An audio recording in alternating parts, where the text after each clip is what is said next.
आप सबका बहुत बहुत स्वागत है प्रारंभ बैच में। तो ये क्लास 10th गणित 2027 के लिए ही है और इस बैच में आप सबका बहुत ही स्वागत है। और वीडियो स्टार्ट करने के पहले मैं आपको एक ज़रूरी बात बता देता हूँ कि ये चैनल छोटा है लेकिन नॉलेज के मामले में छोटा नहीं। अगर एवरेज कंपेयर किया जाए किसी भी चैनल से तो ये किसी भी मायने में कम नहीं है हमारे अकॉर्डिंग। आपके अकॉर्डिंग क्या है एक बार ज़रूर बताइएगा। तो चलिए वीडियो स्टार्ट करते हैं। ओके, देखिए वास्तविक संख्या हमारा क्या है, चैप्टर है, ठीक है। लेकिन मैं आपको चाह रहा हूं कि पहले मैं आपको कहीं ना कहीं जो आपने पीछे पढ़ा है उससे कनेक्ट करूं, है ना। क्योंकि आप अगर उससे कनेक्ट रहेंगे, जो अभी तक आपने पढ़ा है, जितना भी पढ़ा है 9th में, अगर उससे आप कनेक्ट हो पाते हैं तो आपको बहुत ही लाभ होगा। समझ रहे हैं, आपको बहुत ही प्रॉफिट होगा। तो चलिए, तो 9th में आपने क्या पढ़ा था, तो उसके लिए इस वीडियो को मैं 9th के बेस पर लेके चलूंगा ताकि आपका बेस मजबूत हो जाए, है ना। जब आपकी नींव मजबूत रहेगी तब आप बहुत ही अच्छा करेंगे।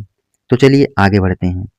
देखो, चलिए पहले तो आप लोग 70 कर लो या 80 में 80 कर लो, ठीक है। अब 80 क्यों कह रहा हूँ, क्योंकि अगर सीबीएसई वाले देख रहे हैं इस वीडियो को तो उनका 80 आउट ऑफ 80 होता है।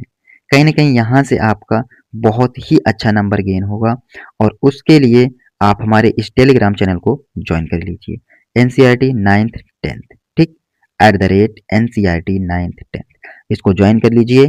आपको यहाँ पर जरूरी इंफॉर्मेशन मिलेगा और PDF इंपॉर्टेंस जो भी होगा सब कुछ आपको प्रोवाइड किया जाएगा, ठीक है। तो चलिए वीडियो को स्टार्ट करते हैं। चलिए हमारा टॉपिक क्या है पहले देख लेते हैं, ओवरव्यू देखते हैं, पूरा पूरा का पूरा टॉपिक क्या है। देखिए इस जो चैप्टर्स है इसमें का टॉपिक क्या है, प्रमेय संख्या, गुणनखंड, अंकगणित की आधारभूत प्रमेय, अभाज्य गुणनखंड की विधियां, मासा लासा, अपरिमेय संख्याओं का पुनर्भ्रमण और परमेय अपरिमेय संख्याओं का सत्यापन। ये तो टॉपिक रहा, लेकिन आज का टॉपिक क्या है ये तो बता दो। आज का टॉपिक क्या है, ये तो था वास्तविक संख्या का, लेकिन आज का टॉपिक बता दो भैया। चलिए आज का टॉपिक आपको बता देते हैं।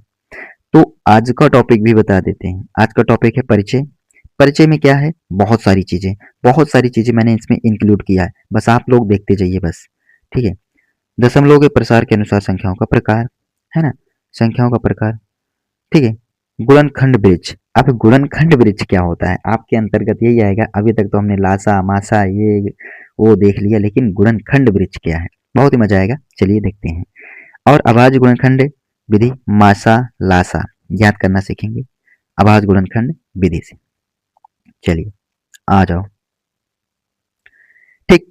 चलिए तो आपका पहला चैप्टर क्या था, अब आपको क्लियर हो रहा होगा कि अच्छा मेरा पहला चैप्टर क्लास 9th में संख्या पद्धति था, नंबर सिस्टम था। हाँ यही था आपका पहला चैप्टर। तो चलिए स्टार्ट करते हैं। देखिए संख्या पद्धति, संख्या पद्धति को दो तरीके से विभाजित किया गया है, एक आपके वास्तविक संख्या, एक आपका अवास्तविक संख्या। इन दोनों को मिला दिया गया तो बना क्या, आपका रियल नंबर, दैट मीन्स संख्या पद्धति।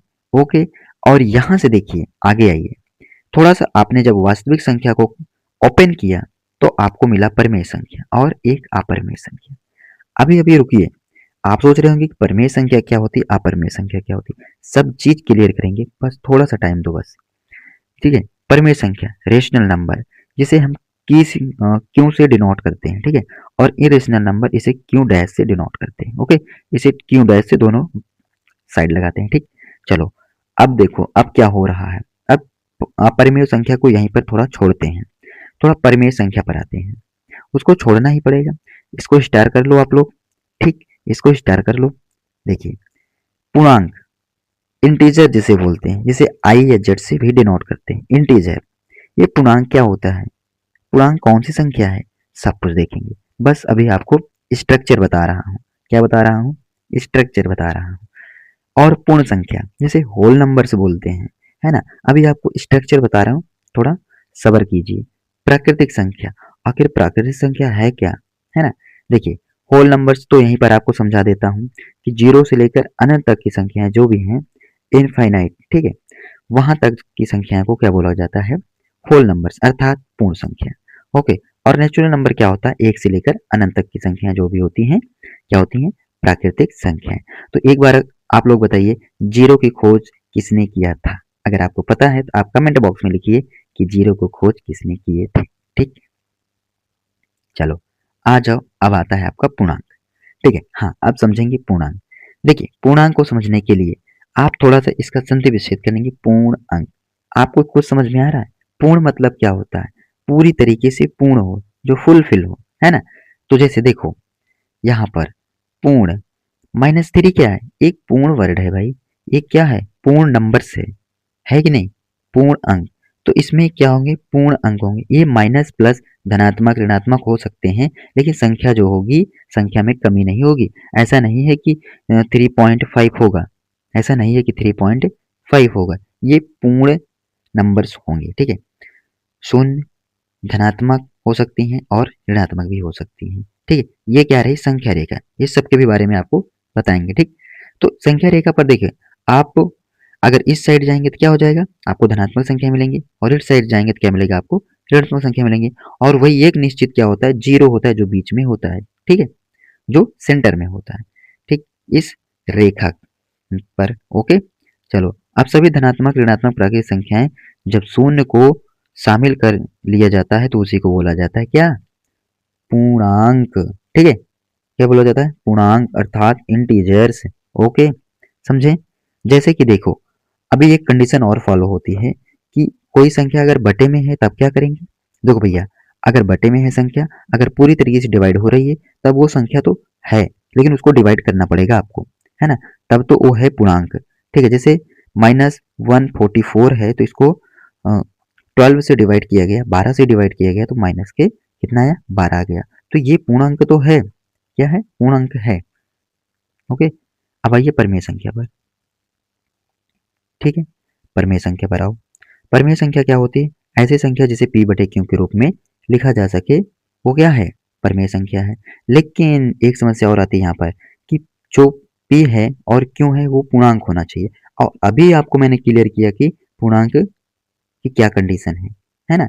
वो धनात्मक ऋणात्मक हो सकती है, लेकिन पूर्ण अंक होगा, ठीक। तथा q does not equal zero. देखो, ये जो बना है बीच में, इसको बोलते हैं डज नॉट इक्वल जीरो, ठीक है। ये क्योंकि जीरो के बराबर नहीं होना चाहिए। क्यों का जो मान है जीरो के बराबर नहीं होना चाहिए। क्या? अच्छा, तो पी का मान, हाँ, पी का मान जीरो के बराबर हो सकता है। ये कंडीशन है कि पी का मान जो है जीरो के बराबर हो सकता है, लेकिन क्यों के साथ अन्याय नहीं होना चाहिए। पी के साथ अन्याय हो जाएगा, लेकिन क्यों के साथ नहीं। क्यों को बर्दाश्त नहीं किया जाएगा। तो जो क्यों है उसके साथ जीरो नहीं, वहां पर जीरो नहीं लगा सकते। Q does not equal zero, क्यों के स्थान पर जीरो नहीं रख सकते, ठीक।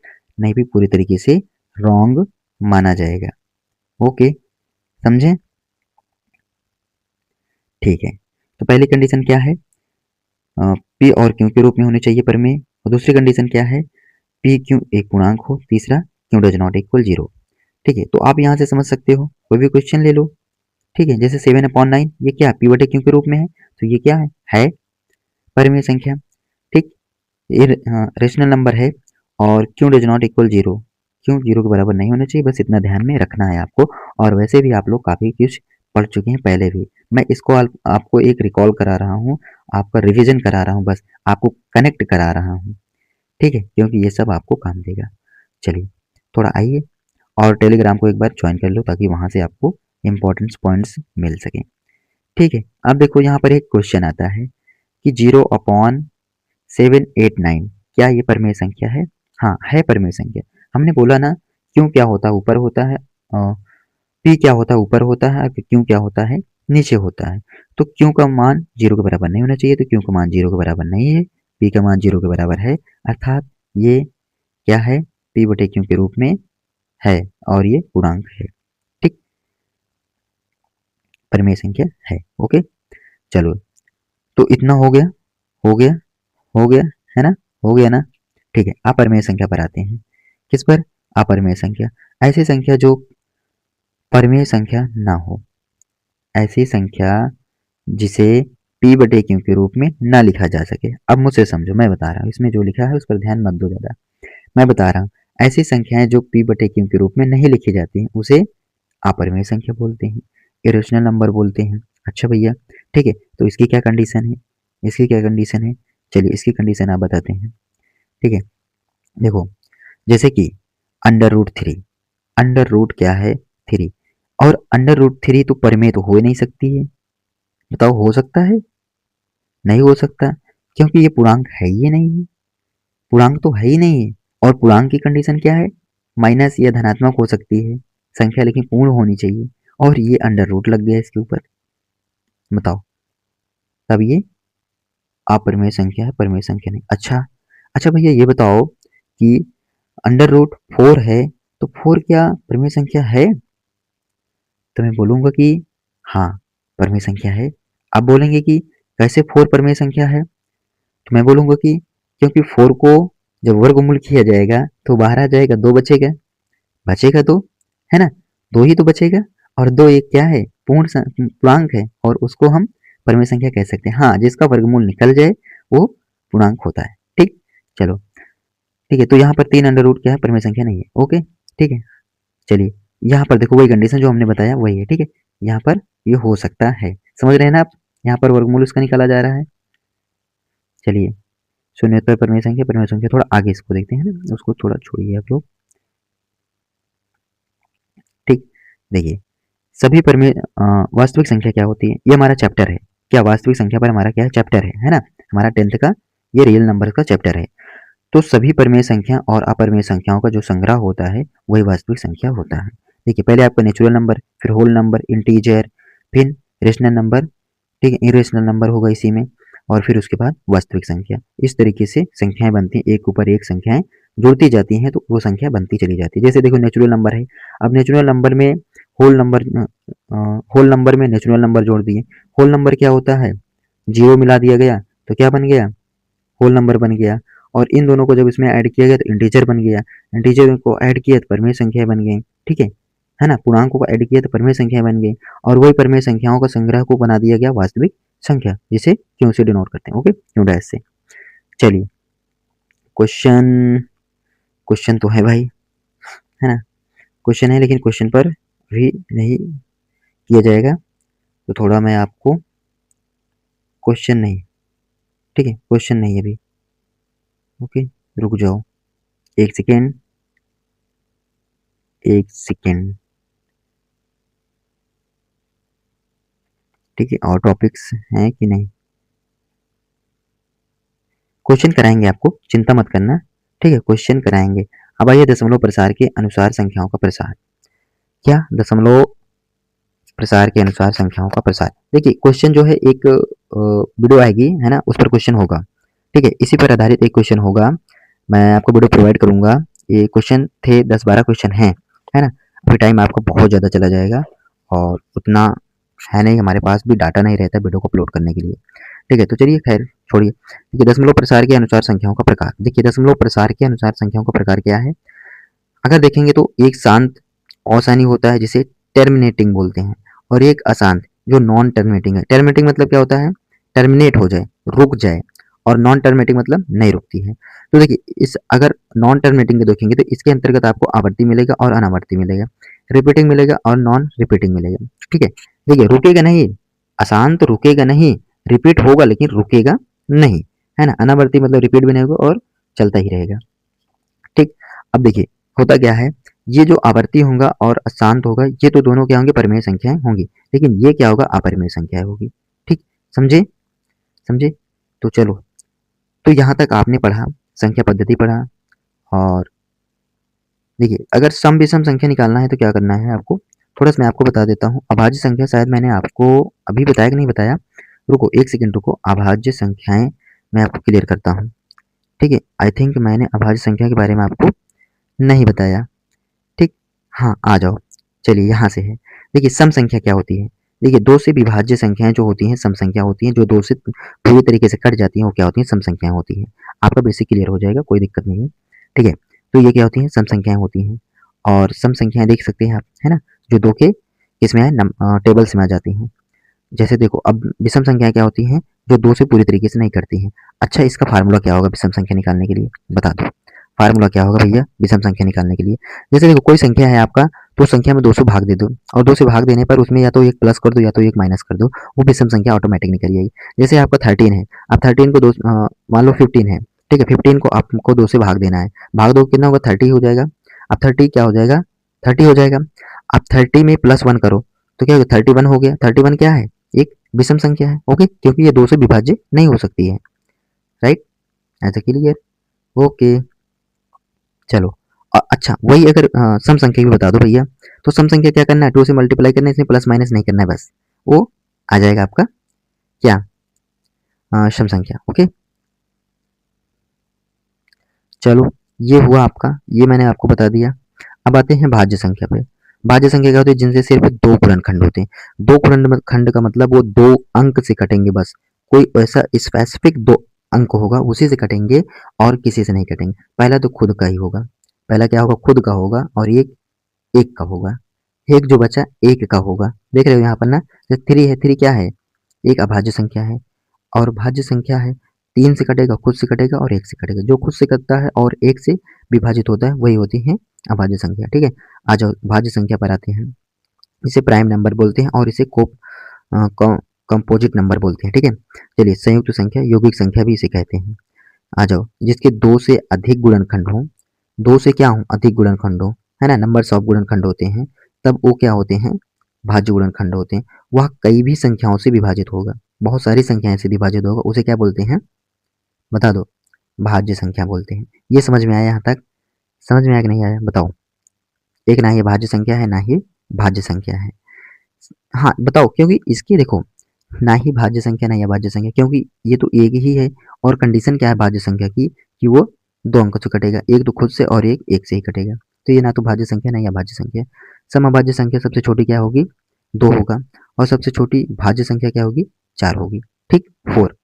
आ जाओ, ठीक है, यहाँ पर क्वेश्चन का अब संग्रह आ रहा है। क्वेश्चन का संग्रह में आपको बताया कि नेक्स्ट वीडियो में किसी आपको करवा दिया जाएगा, ठीक है। तो चलिए आप लोग यहाँ तक अभी थे हम लोग, है ना, यहाँ तक हमने इस पर डिस्कस कर लिया, ठीक है। सम विषम निकालने के लिए भी आपको बता दिए, 2n+1 कर देना है बस आपको। ये n क्या होगी, कोई प्राकृतिक संख्या होगी, ठीक। चलिए तो आज की क्लास आपको कैसी लगी एक बार बता दो, आज की क्लास आपको कैसी लगी, क्लास कैसी लगी बताओ जल्दी से, एक बार बता दो क्लास कैसी लगी। चलिए स्टे कनेक्टेड, तो कीप लर्निंग, पढ़ते रहिए, ठीक है। और हमारे चैनल को सब्सक्राइब कर लो, फॉलो कर लो पूरी तरीके से। आज का वीडियो आपको कैसे लगा बिल्कुल बताना। और ये रहा आपका टेलीग्राम चैनल, ये रहा आपका टेलीग्राम चैनल, दोनों में किसी को भी स्कैन करिए, इसका स्क्रीनशॉट लीजिए, स्कैन करिए, स्कैन करने के बाद आप टेलीग्राम में ज्वाइन हो जाइए, आपको वहाँ पर सारी पीडीएफ मिल जाएगी। आप सबका बहुत बहुत धन्यवाद वीडियो को यहाँ तक देखने के लिए। मिलते हैं नेक्स्ट वीडियो में रियल नंबर के साथ।